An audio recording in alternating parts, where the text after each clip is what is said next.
Good afternoon, everyone. Sorry, I am so late getting on.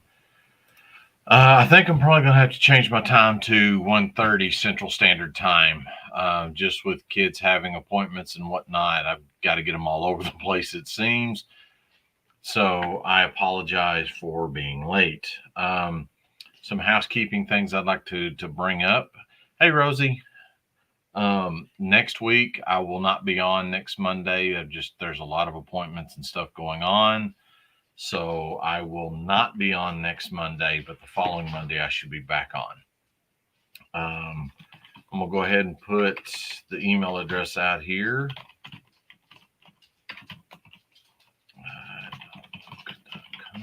And I'm gonna share it up on screen so that you guys can see it. Hey, Marlon. Hey, Mr. So-and-so. Yeah, everything's working today. I wanted to say something to you, Mr. So-and-so, because I know that you had asked me a question right as we ended live last week, and I never got a chance to respond, so I don't know if you saw it or not. But your question to me was, have I read the Septuagint? And the answer to that question is yes, I can read the Septuagint. Typically, the Septuagint version I have is an interlinear, so you've got the King James and you've got the Septuagint. So I'm not a big fan of interlinears, but I can use them in a pinch. So I hope that answers your question. So I think we'll just go ahead and dive right on in. I'm not sure how long today's going to be because the topic seems to be really short. One of the things I did want to say is, what do we know about Peter, our beloved Peter? He is someone that I think a lot of us strive to be like. And in some cases, we want to be able to say, wait a minute, I wish I hadn't done that. Because Peter's a prime example of jumping first without thinking or speaking without thinking. And we use this a lot with regards to, every time Jesus would say something, well, you're the Christ. Well, blessed are you, Peter. Or, I'll die for you. But, and Jesus tells him in at the Last Supper that, before the cock crows, before the rooster crows, you're going to have denied me 3 times.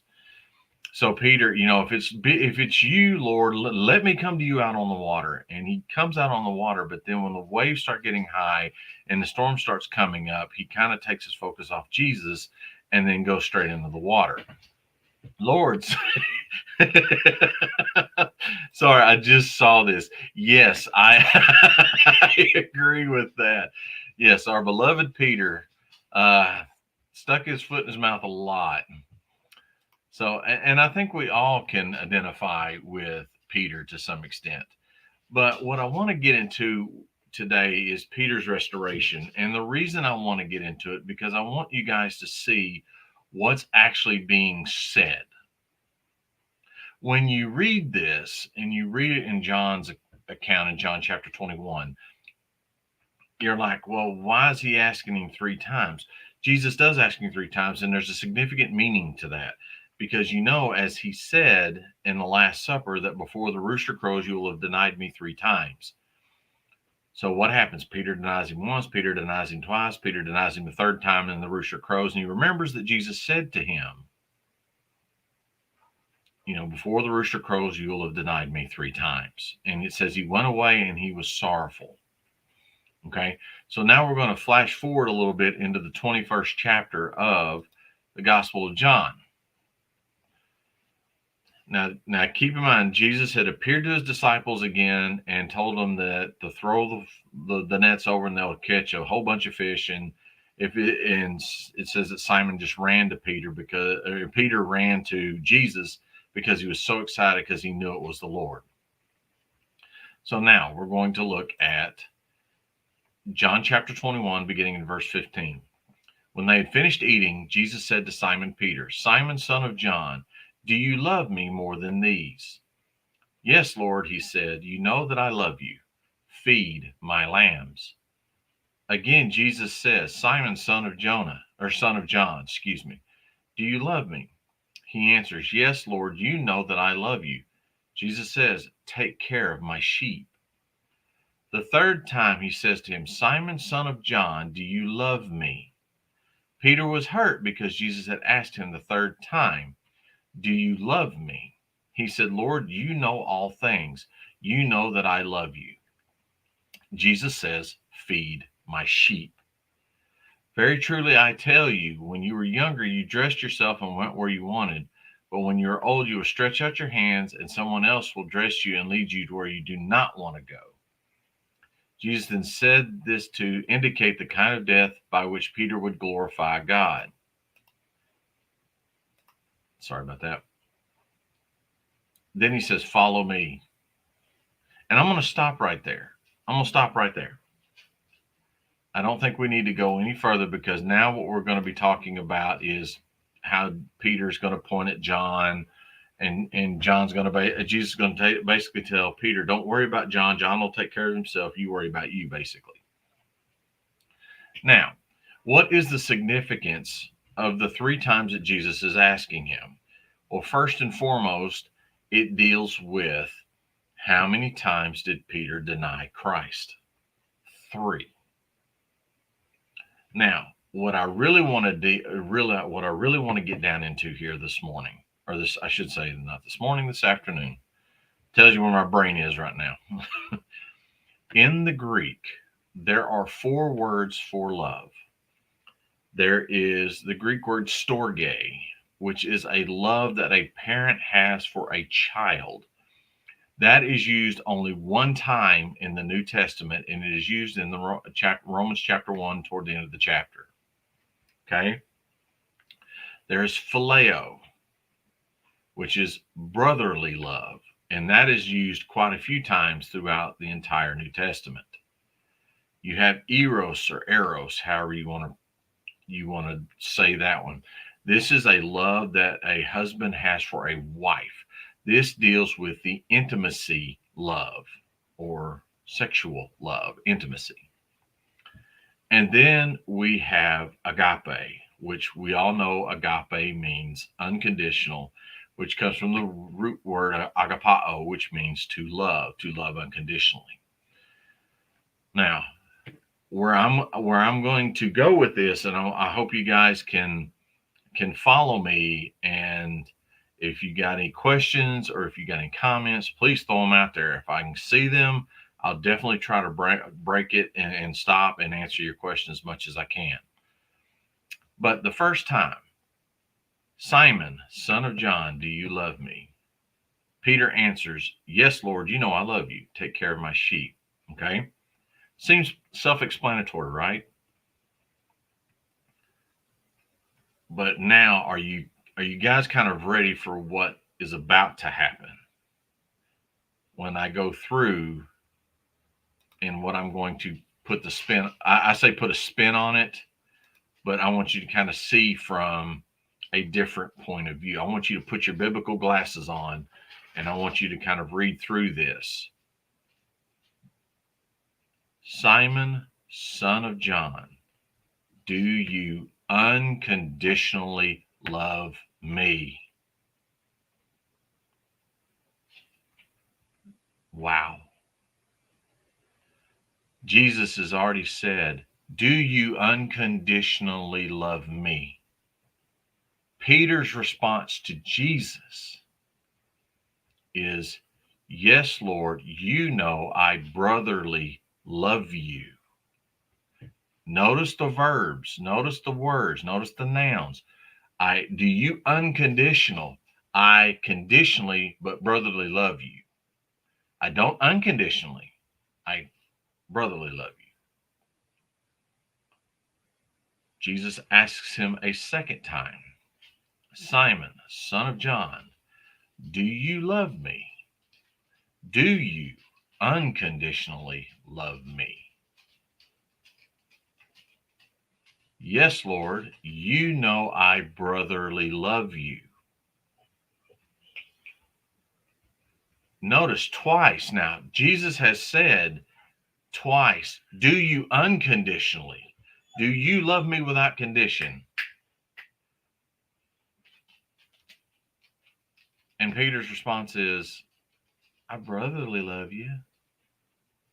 Now, this is the same Peter that was real quick to cut off Malchus's ear. This is the same Peter that wanted to walk on the water to see Jesus. This is the same Peter who was so bold and claimed who Christ was.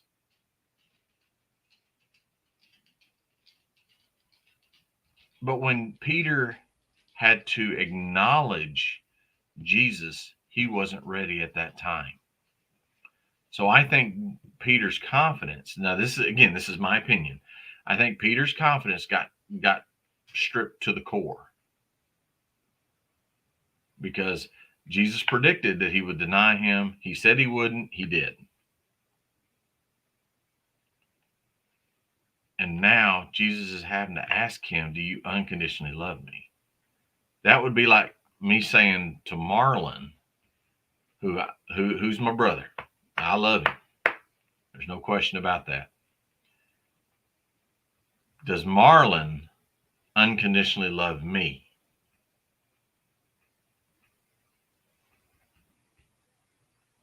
Do you unconditionally love Christ? Do you guys unconditionally love God? Because the problem is that in our minds, in our human minds, we have the word love, which encompasses every emotion, everything you can imagine. However, the one thing it doesn't contain is unconditional. We always love with condition. As long as you do this, I will love you. The minute you stop doing this is the minute I stop loving you. Now imagine God having that. Now we're only at the second time here. We're not even to the final time. But imagine God having that with us. You know what? I'm going to love you and I'm going to bless you and I'm going to take care of you and I'm going to provide you your needs as long as you do this. But the minute you start doing that, I'm out.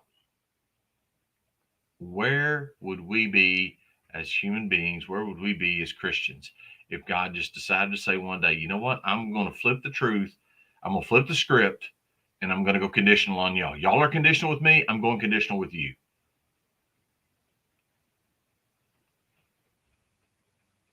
What would happen to us? I agree, Linda. I really, really, really agree with you. I'm glad that God is unconditional. I'm glad that he loves us so much that he gave his only son to perish for us so that we could have hope of everlasting life. We find that in the Gospel of John, chapter 3, verse 16. I think that is awesome. Now let's look down. Yes, Mr. So-and-so, I agree. They're going to see that the sheep's going to be allowed in and the wolves are going to be sent out. Oh, well, I'd like to hear your take on that, Marlon. If you're saying his love is conditional, as long as you're under the blood, is that how you're going about saying his love is conditional? Is that as long as you're under the blood, he loves you?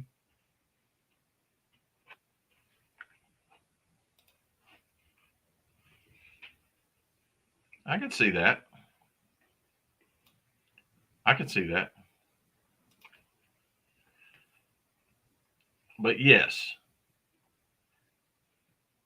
unconditional love for his people. He has unconditional love for us. We are covered by the blood. And that blood allows us to have fellowship with him and his unconditional love.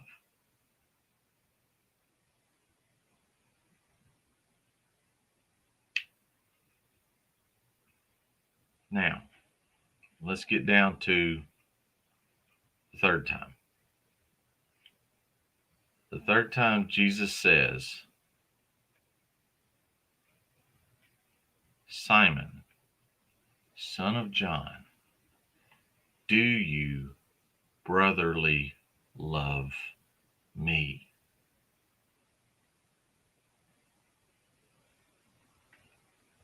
Peter was hurt because Jesus asked him a third time. But Peter was missing what Jesus was doing here. Jesus was missing, not Jesus, sorry. Peter was missing what Jesus was doing. Jesus was restoring him. Jesus was forgiving him for the 3 times that Peter denied. Jesus asked him, do you love me?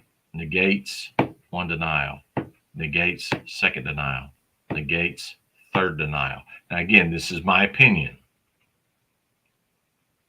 But notice what Jesus did. Jesus even humbled himself again. Do you really brotherly love me? And you would think Peter would jump at it, brother. You know, I unconditionally love you. You figured he would pop the big one. You're waiting for Peter to just come in and just I'm going to give it to him. But Jesus doesn't do that. Or not Jesus. I'm telling you, I've got my brain's all wired up wrong today, it seems. But Peter didn't do that. Peter goes, you know all things, God. You know I brotherly love you. Now, later on in life, we see Peter get into that unconditional state where he is willing to be crucified upside down for Jesus. We see that later on in life, but we don't see it here. And I find that interesting that we don't see the Peter, but again, Jesus references that in verse 18. When you were younger, you did what you wanted to do. When you're older, someone's going to do it for you. Peter's still young here. And now that Peter's world has been rocked hardcore because the man he denied saw him crucified, saw him resurrected, saw him on the water, and now sitting beside him to be restored fully back under Jesus and God's love. Now, I don't know about you guys, but there are many, many times that I am not the big, strong Peter. There are times where I am the Peter that has been beat up because of something that I've done that's not been inside God's will or inside God's love. But I'm the guy that's been beat up enough that I'm just like, I'll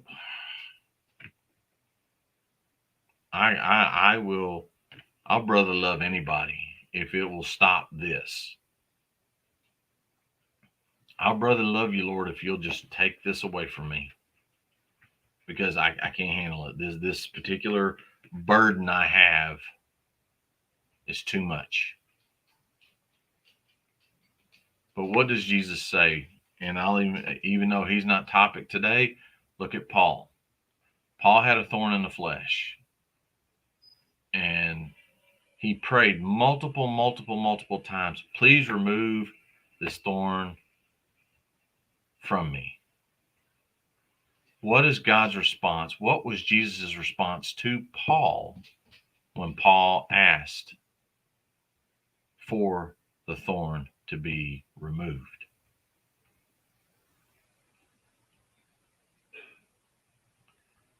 He says, my grace is sufficient for you. For in weakness, I am made strong because his grace is sufficient for us.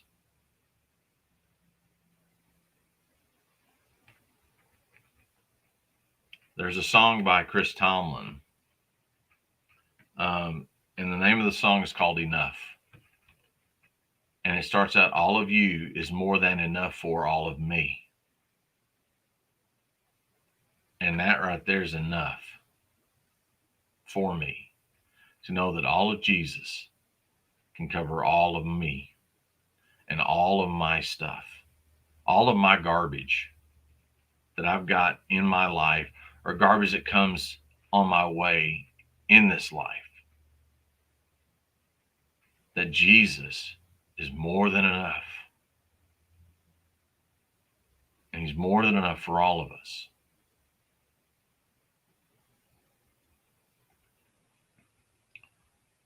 But here, this is intimate.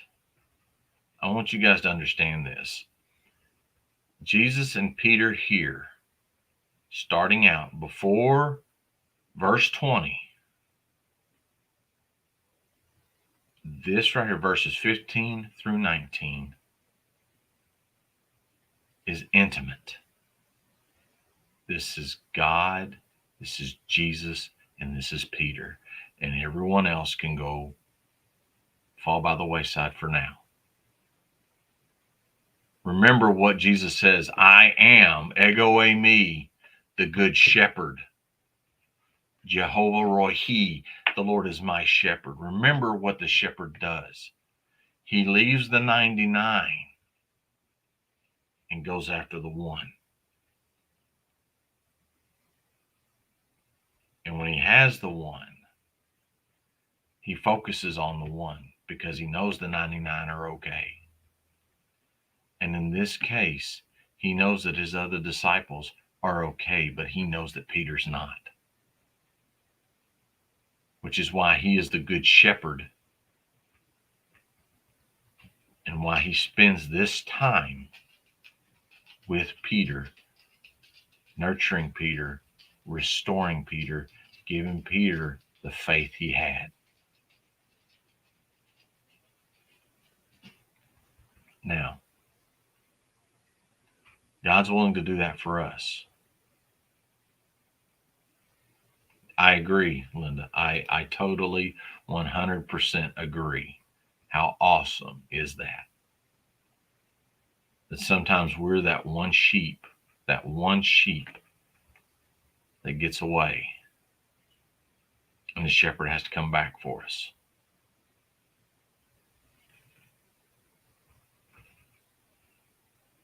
And sometimes, as the shepherd does, the shepherd will have to break our legs, spiritually speaking, so that we won't walk away from the shepherd's voice again. And that entire time, while our legs are being healed,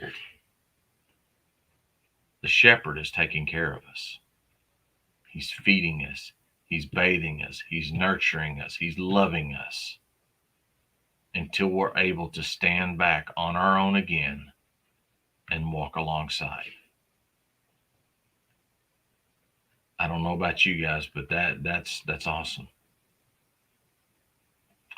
It's really and truly awesome what the Lord does for us, his children.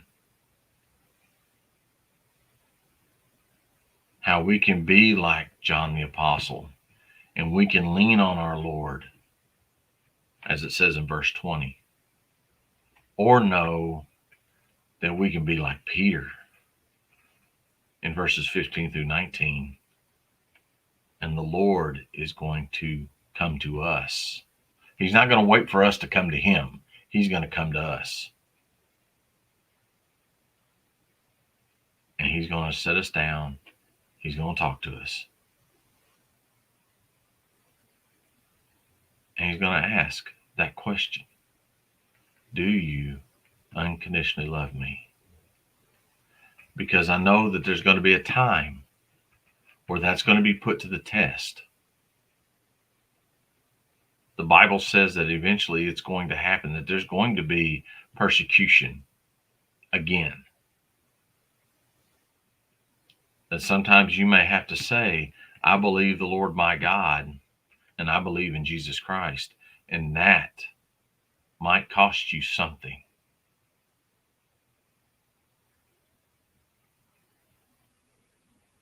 But we have to remember, the Lord is our shepherd. The Lord will take care of us. The Lord gives us what we need.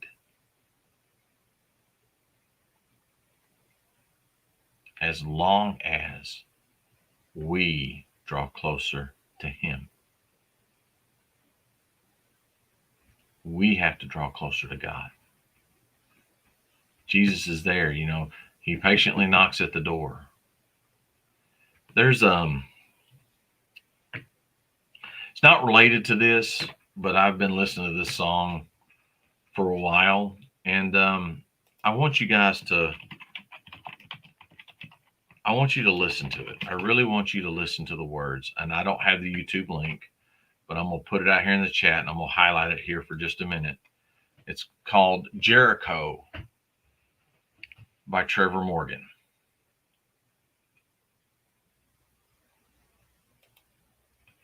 And I urge you guys to listen to this song, because this song is just awesome. Because it talks about how you're not ready to deal with today. You're not ready to deal with life. You're not ready to deal with things that's going on.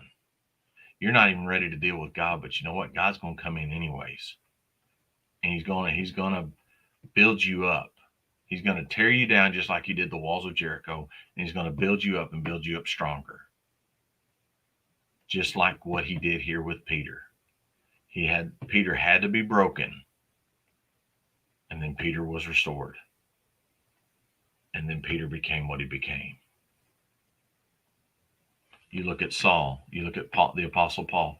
Saul was a persecutor of Christians.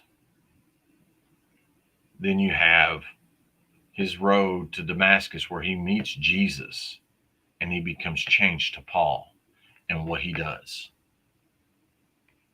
Sometimes God has to tear us down. The walls have to be torn down in order for God to build the walls back up.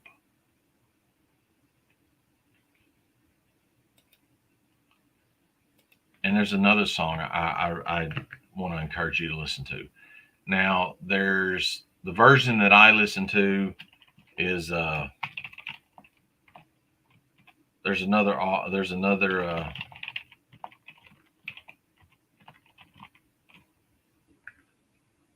gonna post it up here. There's another gentleman that does it, and I can't think of his name right now, but this one. When you think you're having a bad day, you're asking God to help this day be good. So these are two songs I would love for you guys, I'd urge you guys to listen to. Because sometimes in this life, we become like Peter. We become like young Peter, who is just so adamant that they'll speak without thinking. And then when you get older and you get a little bit more wise, you then think and then you speak. And that's what we have to do as Christians, is we have to think. God gave us 2 ears and 1 mouth, which means we should be listening more than we speak. We need to listen to God and speak his truth.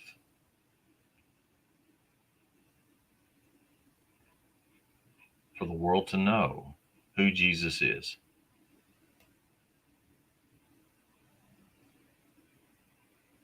Now, I will say, if you guys have any questions, again, I'm gonna throw it up here. The email, like I said, I'm gonna try to get with Marlon here pretty soon and try to get where I can get a banner down at the bottom where it'll just be there through the entire live. Again, I know this was another short lesson, but sometimes the short lessons have the most power in them.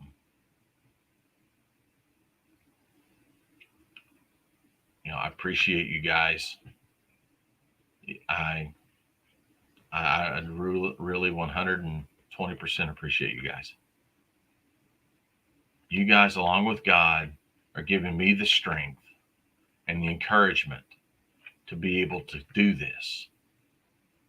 Even on days where, like Marlon says, there are certain days where, you know, you just wake up and you're like, I don't have it in me today.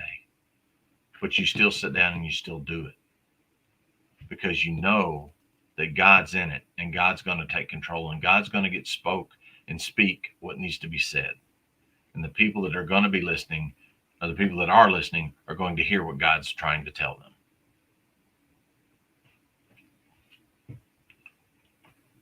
So again, there's the email address for you guys to email me anytime. I'll answer. If there's a topic you want me to cover, I will definitely research and we'll come together and we'll have it. Eventually, I might try to get to where I take on a movie or I take on a song, or, you know, maybe one of these days I may do a journey where I get to interview Marlon this time instead of him interviewing me all the time.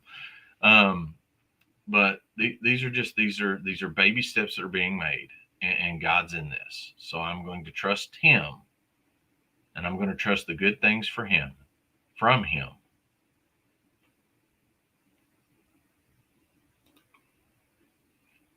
But before I go, as always, I like to pray a simple prayer. And it's, you know, let the Lord bless you and keep you and cause his face to shine upon you. Lift up his favor and be gracious to us. We ask this in Jesus' name. Amen.